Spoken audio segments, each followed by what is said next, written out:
सर्व शेतकऱ्यांना कर्ज भरायला सांगितलेलं आहे।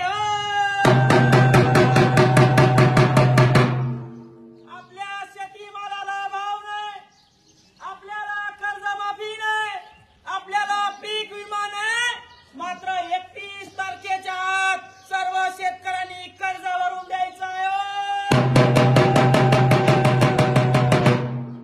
आपल्याला निवडणुकीत सांगण्यात आलं तुमची कर्जमाफी करू, तुम्हाला 1 रुपयामध्ये पीक विमा देऊ, मात्र पीक विमा दिला नाही, कर्जमाफी दिली नाही, मात्र 31 तारखेच्या आत पूर्ण कर्ज भरून याच सांगितलं। कंटामुक्ती इकडे सरकार आहे आणि या ठिकाणी केंद्राच्या सरकारनं मागच्या 4 दिवसापूर्वी खासदाराच्या पगारामध्ये 24% वाढ केलाय। 24% वाढ म्हणजे 1 लाखाला 24,000 रुपये आता खासदाराला जास्त मिळणार आहे। अण्णा, खासदाराला 1 लाखाला 24,000 रुपये वाढवले, कशाला माहितीये का? कशाला म्हणा?